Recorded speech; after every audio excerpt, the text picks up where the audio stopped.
Captain Elias Ward had seen many battles, but nothing like the war on Caldera 7. The air was thick with smoke and dust. Explosions echoed in the distance. Machines burned. Buildings fell. It was a place where hope faded and only survival mattered. Elias led a small squad of human soldiers through the ruins of a once beautiful alien city. Their mission was to rescue civilians trapped in the battle zone. Most of the civilians had already been evacuated. But someone had sent a strange signal and emergency distress call from deep inside a fallen tower. "Signal's weak, but it's there," said Private Kelson, scanning his device. "We move in," Elias ordered. "Stay alert." The team entered the collapsed tower. The walls were cracked, the ceiling ready to fall at any moment. Rubble blocked every path. As they moved deeper, the signal grew stronger. Then, through the smoke, Elias saw her. A figure was trapped under a broken support beam. She had silver skin, glowing blue eyes, and long white hair tangled in dust. She was unlike any alien Elias had seen before. Her body was bruised, but she was conscious. "Help! Please," she said in a soft voice. Elias rushed to her side. "You're safe now," he said, lifting the beam with the help of his team. She winced in pain as they freed her. "Thank you." "My name is Lyra. I'm Captain Elias Ward. We're here to help." Lyra stood with difficulty. Her leg was injured. Elias noticed she held a small glowing device in her hand. "Let me scan your injury," Elias said. "No need," Lyra replied. She pressed the device to her leg. In seconds, the wound closed, leaving only a faint mark. The soldiers stared in surprise. "That's advanced tech," Kelson whispered. "Yeah, way beyond what we've seen," Elias muttered. Lyra smiled faintly. "I brought it from home, just in case." They didn't have time to ask more questions. Another explosion shook the tower. "Let's move," Elias ordered. Carrying Lyra between them, the team made their way back through the ruins. The enemy forces were closing in. Drones hovered nearby, searching. Bullets and plasma shots filled the air as the squad engaged in quick fights. Covering their retreat, Lyra, though injured, helped in strange ways. She used her device to create shields, block enemy scans, and even disable a drone with just a wave of her hand. "Who is she?" one of the soldiers asked. Elias didn't answer. He didn't know, but he had a feeling Lyra was more than just a civilian. After a long and dangerous journey, the squad reached the extraction point. A human dropship hovered above the wrecked ground, ready to pull them out. "Go, go!" Elias shouted. They lifted Lyra into the ship first. As she was pulled aboard, her eyes met Elias's. For a moment, time seemed to slow. There was something in her gaze, gratitude, sadness, and something else. Something deeper. When Elias climbed in after her, the ship took off. Below them, the city continued to burn. Inside the ship, Elias sat beside Lyra. "Where were you going?" "Before we found you?" he asked. "Nowhere important," she said softly. "I was trying to disappear." Elias frowned. "From what?" She didn't answer. She just looked out the window, watching her broken city vanish into the clouds. For a brief second, Elias thought he saw her eyes glow again, faint golden lines running across them like a code or ancient language. But the glow disappeared quickly, and he thought maybe it was just the light. "You saved my life, Captain Ward," Lyra said gently. "You would have done the same," he replied. She smiled. "Perhaps, but I owe you a great debt." Elias shook his head. "You don't owe me anything." But he didn't know then how wrong he was. 6 months had passed since the war on Caldera 7 ended. Captain Elias Ward had retired from the military.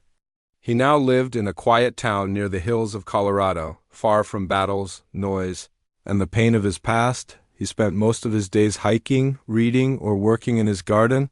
But sometimes, when the nights were too silent, the memories of war returned. The screams, the smoke, the destruction. The faces of soldiers who never made it home. And one face that stayed with him more than the rest. Lyra. He hadn't seen her since the evacuation. She had disappeared after medical treatment without leaving a message. He often wondered what had happened to her. Who was she really? And why did she vanish? One rainy afternoon, a small, sleek ship landed silently in the nearby woods. Elias saw it from his porch. It didn't belong to Earth Space Force. It looked alien. Cautiously, Elias grabbed his old sidearm and walked toward the ship. He approached, the door opened, and to his shock, Lyra stepped out, holding a silver umbrella that shimmered in the rain. "Hello, Captain Ward," she said, smiling. Elias blinked. "Lyra, it's good to see you again?" He stared at her, unsure if he was dreaming. "How did you find me?" "I remembered your voice when you said this town was your home," she replied. "I've been away, but I missed peace. I missed someone who once saved my life." Elias lowered his weapon and let out a deep breath. "You could have messaged. I thought you were gone." Lyra stepped closer. "I wanted to come myself. I want to stay here for a while, if that's all right." Elias nodded slowly. "You're welcome here." Always, and so Lyra stayed. She rented a small cabin not far from Elias's home. She said she wanted to live a normal life. But her version of normal was very different. She didn't understand money, so she paid for things with small glowing gems that local collectors thought were beautiful but rare. She learned quickly, though. In 2 weeks, she had a bank account, ID card, and even joined the local library. She was curious about everything. She asked questions about farming, human music, even food. Elias often found her sitting on his porch, reading old books about Earth's history. They started spending more time together. They went on walks, cooked together, and even built a greenhouse in Elias's backyard. She laughed at his jokes, and he admired her intelligence and kindness. There was something peaceful about her presence. She never judged. She listened. And most of all, she never treated Elias like a soldier, just a man who loved silence and trees. One day, after a long walk through the hills, they sat under a large tree watching the sunset. "You never told me why you were on Caldera 7, Elias said gently. Lyra was quiet for a moment. "I was running away from something. From people who expected too much. I needed to disappear. That war gave me the chance." Elias looked at her. "So, are you still running?" She turned to him. "Not anymore." Their eyes met, and something passed between them. Not just friendship, not just respect. Something warmer, deeper. Weeks turned into months. They became inseparable. Elias had never known peace like this, and neither had Lyra. He didn't ask more about her past. And she never brought it up. Then one evening, under the stars, Elias stood on his porch holding a small box. He had never done this before, but his heart told him it was time. Lyra stepped outside, wrapped in a soft blanket, and looked up at the stars. Elias turned to her. "I've seen war, I've lost friends, I've carried pain. But with you, I felt alive again. You brought light to my quiet world." He opened the box. Inside was a simple silver ring. "Lyra, I don't know where you truly come from or what your full story is. But I know this, I want to be with you. Will you marry me?" Lyra stared at the ring, then at him. Her eyes filled with emotion. "Yes," she whispered. "Yes, I will." They hugged under the stars, the night silent around them. They married a week later. It was a small ceremony, just a few neighbors in a quiet park by the lake. Lyra wore a dress made of woven silver threads, unusual, but beautiful. Elias wore his old uniform jacket, cleaned and pressed. The ceremony was simple, no speeches, just vows from the heart. But far away, deep in space, someone was watching, a sleek alien probe hidden in Earth's orbit activated. It recorded the event, sent a signal, and then silently vanished into the stars. A voice in the dark whispered, "Lady Valtari has been found, and she has married a human." Life after marriage was calm and quiet for Elias and Lyra. Their small home in the hills had become a peaceful place. Elias worked in the garden every morning, and Lyra spent her time learning more about Earth and its people, though they came from different worlds. Their bond grew stronger each day. But soon, strange things began to happen. One day, Elias injured his hand while cutting wood. It was a deep cut. Blood dripped down his wrist. Lyra rushed to him.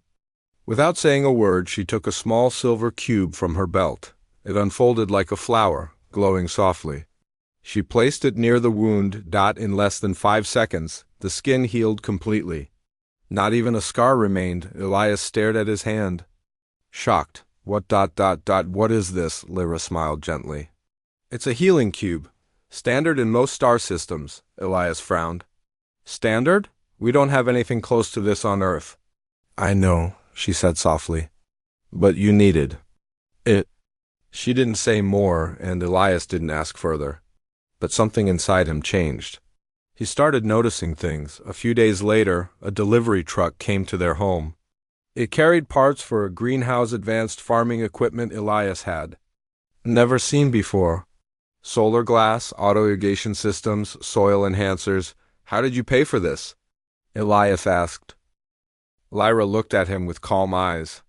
I sold some old minerals I had from my home planet. They're rare here, but common where I come from. Elias nodded, though he still felt unsure. That evening, as they sat near the fireplace, he finally asked, Lyra, where exactly are you from?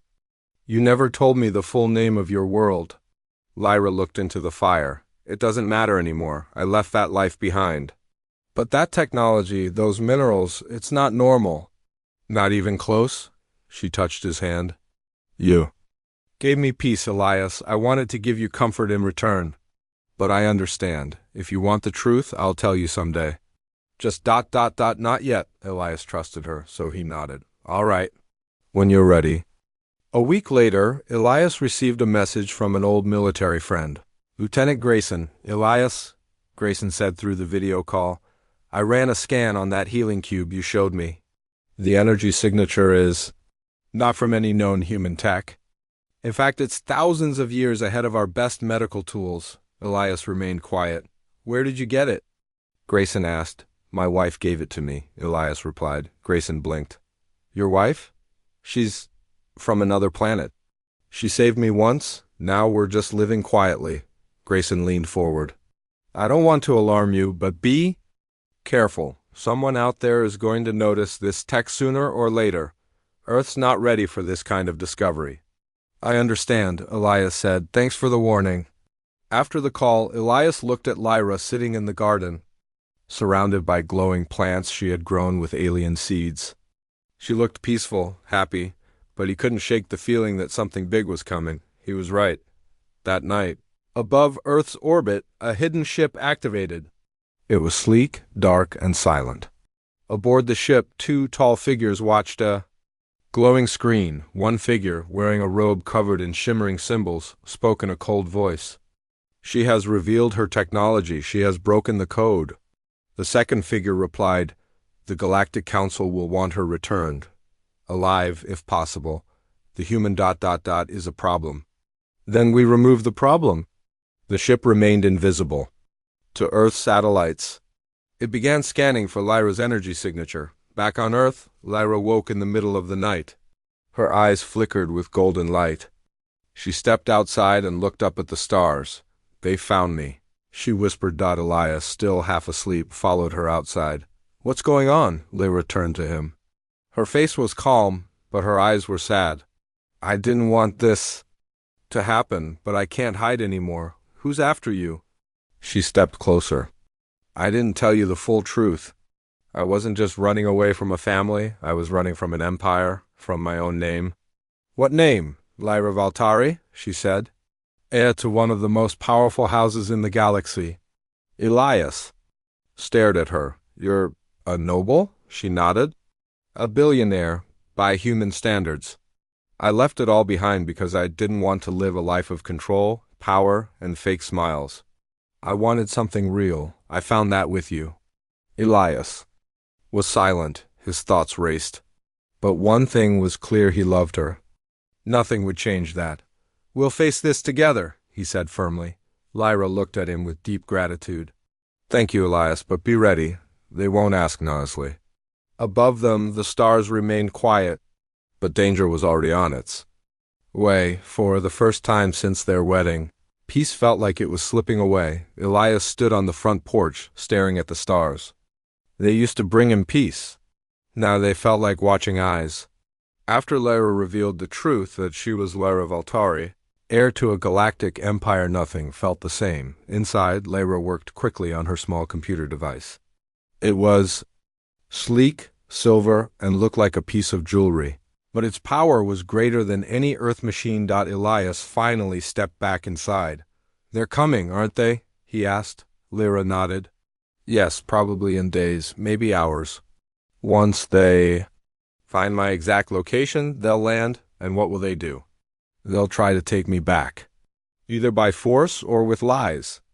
They'll say I belong to the Valtari Empire, that I must rule, that my marriage is not approved by the Council." Elias clenched his fists. "And Earth? They won't attack directly, not yet. But if I resist, they may threaten your planet's leaders. They have power, influence, money, enough to make anyone bend." Elias walked to her side. "Then we don't let them bend us. We stand." Lyra looked into his eyes. "You don't know what you're up against. The Voltari are not just rich. They own fleets, corporations, even whole moons. I'm worth more to them than you can imagine." "But you're not for sale," Elias said, firm. "Not anymore." That night, Elias prepared for the worst. He reactivated his old defense drone system around the house. Though outdated, it could still detect unusual movement. He also contacted Lieutenant Grayson in a secure call. "If anything happens to Earth," Elias said, "protect the people." "This is bigger than us." Grayson was silent for a moment. Then he nodded. "I'll alert command," quietly. The next morning, a strange visitor arrived. A tall alien woman in a glowing blue cloak stepped out of a small ship that landed in the field behind their house. Her face was calm, but her eyes were sharp. Lyra met her outside. Elias followed, standing close. "Lady Valtari," the woman said with a formal bow. "I am Envoy Talos from the Galactic Noble Council. I come with an offer." Lyra didn't bow back. "I told your council I left that life. I chose peace." Talos gave a cold smile. "And yet you married a human. Without permission? Without ceremony? That breaks 3 council codes." "I don't follow your codes anymore. You are heir to the Valtari throne," Talos continued. "You cannot escape your bloodline. The council demands your return. If you come willingly, we can avoid unnecessary steps." Elias stepped forward. "She's not going anywhere." Talos looked at him with mild interest. "You must be the human, the soldier. I read your file. Brave, but limited." Elias didn't move. "Try me." Lyra placed her hand on his arm. "This is our home. If you try to take me, we will resist." Talos sighed. "Then we will return in 3 days." "Make the right decision, Lady Valtari." She turned and walked back to her ship. As it lifted into the sky, a small symbol burned into the ground behind her, an old mark of noble warning for the next 2 days. Elias and Lyra prepared. Lyra activated a hidden vault buried under their garden. Inside were tools, gadgets, and a small stealth ship she had hidden when she first arrived on Earth. Elias, using military codes, upgraded his drone system with alien tech Lyra provided. He trained again, running drills, recharging old weapons, but he also asked questions. "Why are you worth so much to them?" he asked one night. Lyra looked tired. "I own 50% of the Empire's trade fleet. My signature controls 6 major energy stations. If I return and claim my seat, I become more powerful than even the council chair." "Then why did you leave it all?" "Because I was raised by rules, not love. Power was a cage. I wanted freedom. I wanted ... you." Elias placed his hand over hers. "You're not going back." On the 3rd day, as promised, Talos returned, but this time, she didn't come alone. 5 sleek ships hovered above the town, cloaked from public eyes. They sent a direct message to Elias's property. "Surrender Lady Valtari. Final warning." Elias stepped onto the front porch, holding a pulse rifle powered by Lyra's tech. "She's not property," he said. "She's my wife. And she's staying." In space, the lead ship charged its weapons before they could fire. Lyra activated her defense field. A dome of glowing energy surrounded their home. It pulsed brightly as the first plasma shot hit. Elias fired a return shot with pinpoint precision. One of the ships spun wildly and retreated. Drones flew up from the ground, shooting energy nets at the attackers. It wasn't a full war, but it was a message. The Valtari had underestimated the human spirit. By evening, the attackers had left. They didn't expect resistance from one man and one woman. But now they knew this was no longer just a quiet love story.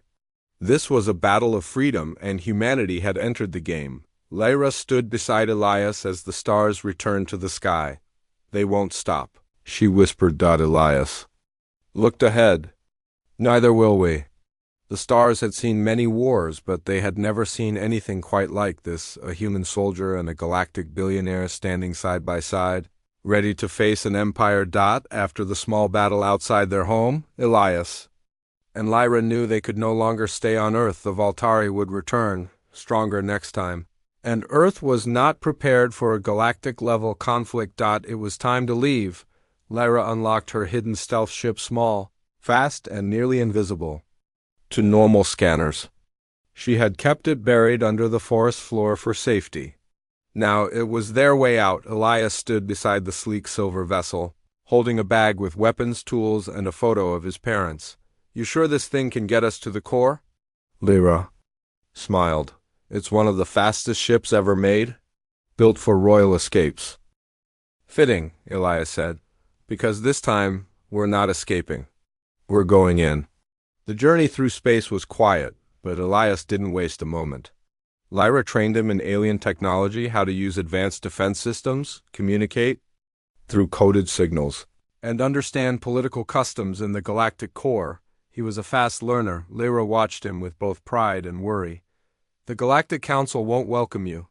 They see humans as simple.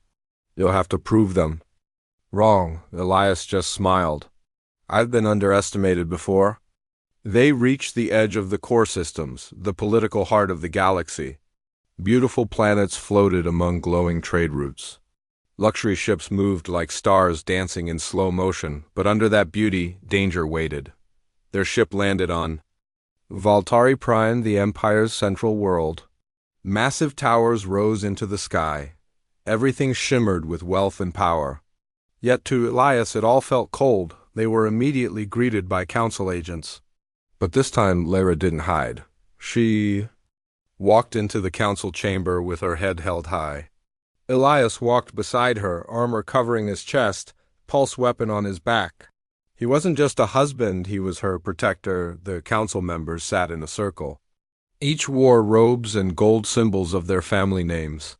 At the center sat the council chair, a tall alien with silver eyes and a voice like wind over stone. "Lady Valtari," he said, "you return uninvited and bring a human into this sacred place?"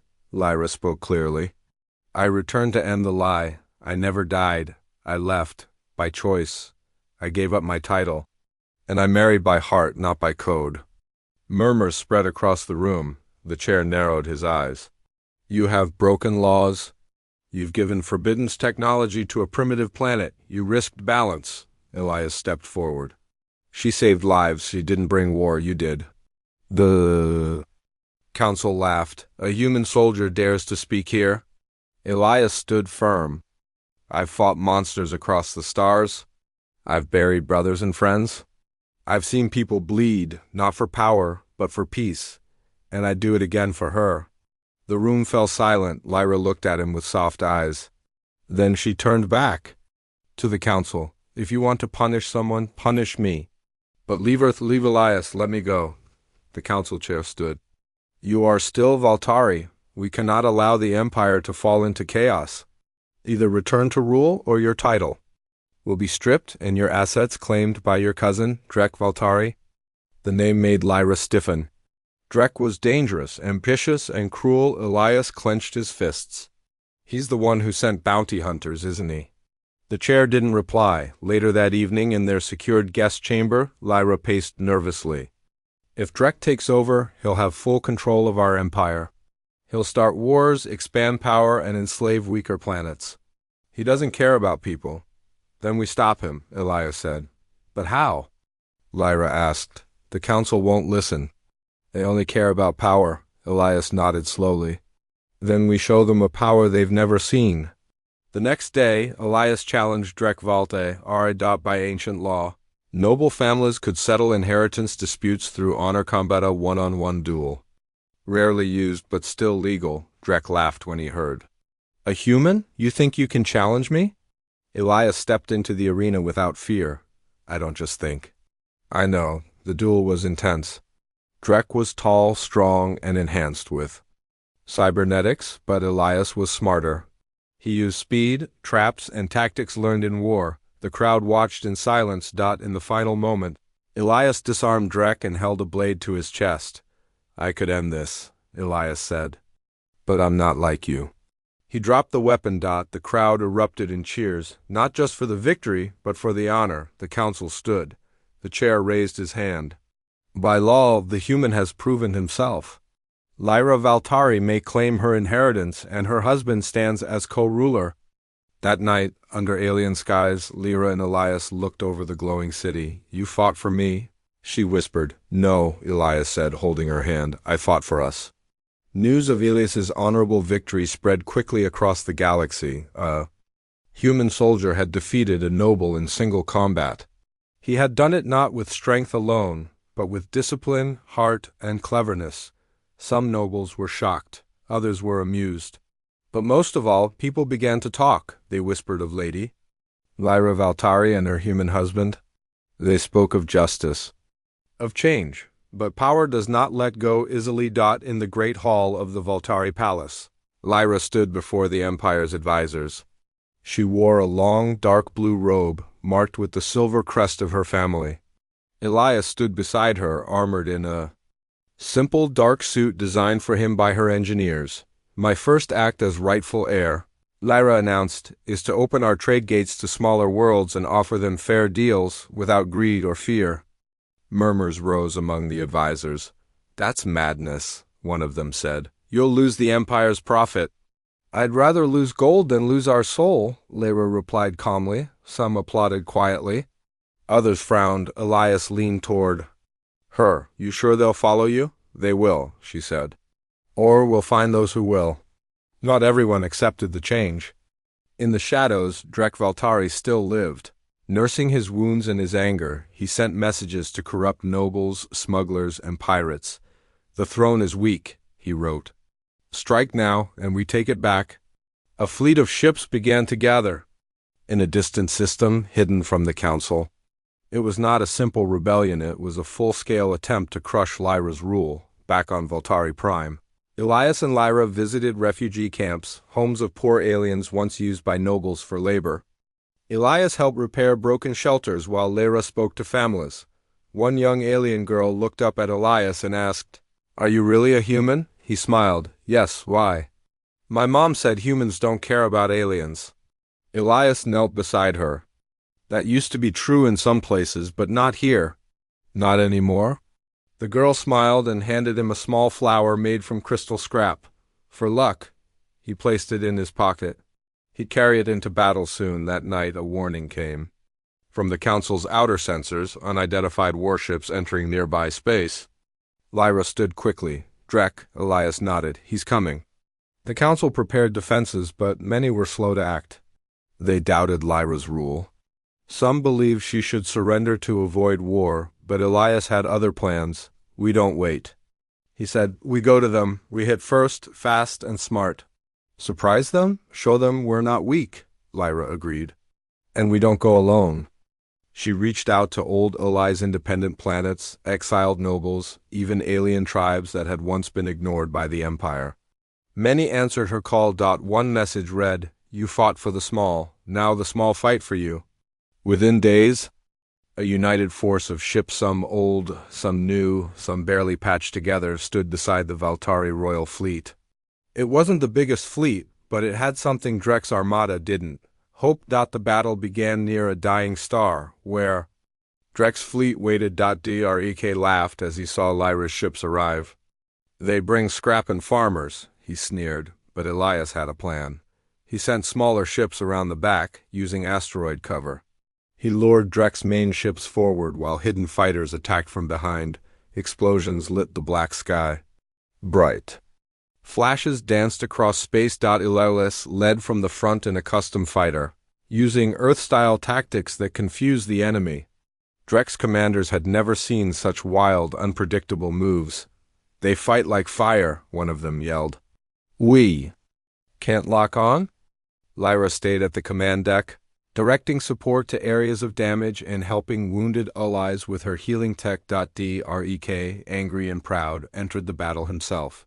His massive command ship moved toward Elias. You think love can protect? You, human? He shouted through the comms. No, Elias replied. But it gave me something to fight for. Their ships clashed, energy beams cutting through shields. At the last moment, Elias fired a focused pulse at Drek's reactor. It sparked and went dark. Drek's ship, badly damaged, drifted off into the dark. The battle ended with cheers and relief. Drek's fleet retreated or surrendered. Lyra's allies held the field. The Empire was safe for now, back on Valtari Prime. A massive crowd gathered. Elias and Lyra stood before them on the royal platform. All species, shapes, and colors stood together, noble and common, rich and poor. Lyra raised her voice. Today, we didn't win because of blood or title. We won because we stood together. This is our new empire, not ruled by fear, but guided by unity. The crowd roared. Elias stepped forward. I came from a small blue planet. I didn't know your ways.